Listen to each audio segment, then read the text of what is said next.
Hi, I'm Nikki Brown. I just had surgery. I had the Roux-en-Y surgery on February the 23rd, 2011. What I've been doing, or what I'm trying to accomplish, is a series of videos that might make things a little bit easier for people that are considering a bariatric surgery. My first video, I kind of detailed why people might have bariatric surgery and how to find a surgeon and the different resources that are available to the public. The next thing I want to kind of go over is the tough stuff. Basically, it's, asking questions once you finally are able to meet with a surgeon.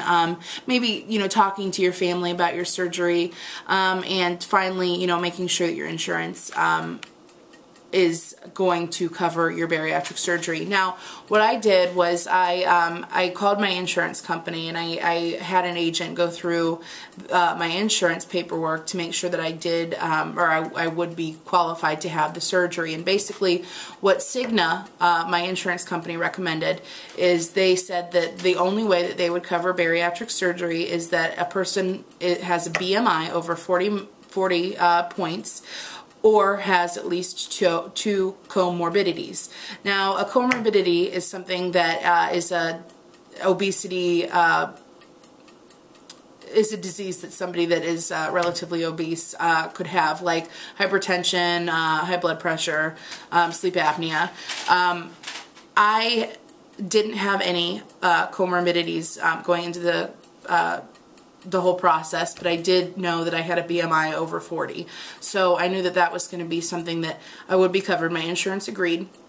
So I made the phone call to my surgeon's office, which I've kind of detailed how I discovered my surgeon. But I made a phone call and I asked to go to one of their seminars. They are required in order to have your bariatric surgery, or in order to even schedule an initial consultation with your surgeon. What I did was I made a whole long list of the different questions that I thought it was important for me to ask my surgeon, once I decided that that was what I wanted to do. Now, going into my personal story going into the whole surgery was, I wasn't sure which surgery I wanted. I knew that my aunt had had the Roux-en-Y and done great, but I wasn't sure, which one was best for me. Originally, I had decided that I wanted to have the lap band, just because it seemed like it was a little bit less invasive, and I just kind of felt like it was, I just kind of felt like it was the best thing for me.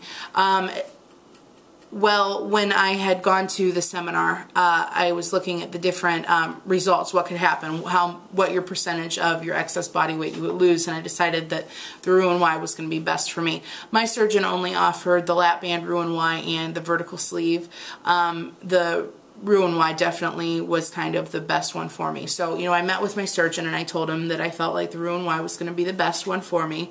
And I did ask a lot of different questions. And I do recommend that you maybe, make a list of the different questions that you might find that are, important to you. The ones that I had that were really important to me, and I'm going to kind of read from my notebook here, was how long should I have off of work? My surgeon said anywhere between 3 and 6 weeks.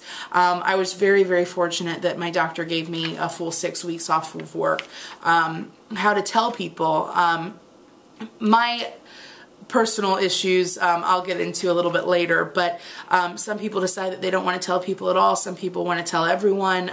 It's a personal choice and you need to make that. I had asked if there was any kind of support groups or different websites, and he recommended the obesityhelp.com.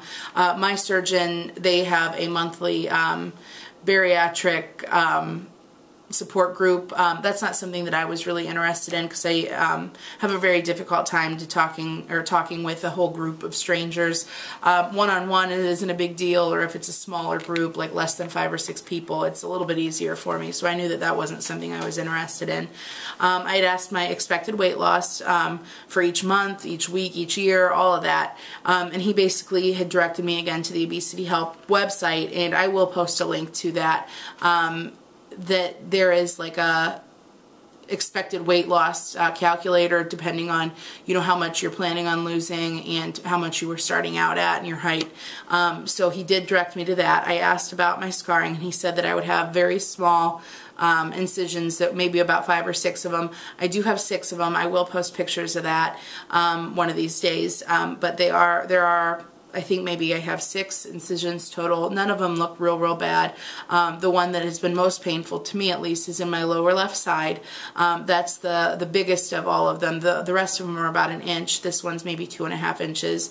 I had asked about the out-of-pocket costs, and each surgeon is different. I had to pay $120 for my nutritionist because it was something that my insurance didn't cover, and I also had to pay a $799 like administration fee to my surgeon. Aside from that, you know, I just had to pay my regular, you know, I had to pay my deductible for my insurance, and there's a link on my blog that is for costs alone. So if you're curious how much you're going to wind up paying, it's different for everybody and for every insurance, but I do recommend taking a look at that. I asked what the chances of gaining my weight back after surgery, and basically it just told me point blank, it depends on me. It depends on how well I take care of myself and what I'm eating and making sure all of that. I asked how soon I could have children. He said that he recommended that I wait at least 12 months after my surgery. My husband and I are planning on, starting our family summer 2012. We're thinking maybe June, July. We're gonna, try to get pregnant then. I asked for, vitamins for skin elasticity. I've heard a lot of people have loose skin after surgery, and he recommended my taking biotin, which is supposed to help with your skin, hair, and nails. So I have been starting that kind of regimen. I asked how soon I could have exercise, or how soon I could exercise, how soon I could have sex, how soon I can go walking, how soon I can start picking heavy things up, and he said anywhere between 2 and 4 weeks. And if I will definitely be in pain, if I'm starting too soon, so I should, keep up with that. I asked how long I would be at the hospital. For me, it was 2 days. I asked how long I should have somebody by my side after my surgery, because I knew that some people said that they should have someone there, 24/7 for a few weeks. What my doctor said was at least 7 days after surgery, have someone there all day, every day to, help me get to the restroom and to help me get up and walking and, to prevent blood clots. My husband and I were planning on going on a cruise this summer. I wanted to make sure that I would be able to, and I know that, the reason that a lot of people go on cruises is because you can eat all day long, and I knew that I wouldn't be able to. He said that, I could really go on vacation in about 5 weeks. What's come up is, a friend of mine just had a baby down in Florida, and I decided that, I really would like to go while I'm still out of work. So I will be going. I am allowed to fly. I'll be about 4.5 weeks out once I do go. And my doctor did go ahead and say that that was okay, but just, make sure that I am up and moving. But he also wanted me to, take it easy while I was down there. I'm not allowed to, go in the ocean and, get knocked over, but I am allowed to go in about, maybe waist high if I want. The other thing is, when can I have my surgery?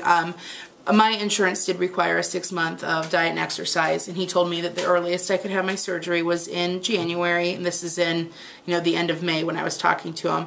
I wanted to know if he had any organization ideas, because I am hyper-organized, and he recommended going through my closet and separating things by size, because I will be changing sizes relatively quickly. And then finally, my last question was what testing needed to be done, and there was a whole long list of testing that I had to do in order to actually have my bariatric surgery. I will go ahead and get into that a little bit later, but that's it for right now as far as that goes. So again, I really do appreciate your watching. If you have any other questions, please don't hesitate to email me at nbrown0828@gmail.com. That's nbrown0828@gmail.com. Again, you can also find me at facebook.com/justxnikki. That's JUSTXNIKKI. And I appreciate your watching. All right, thanks.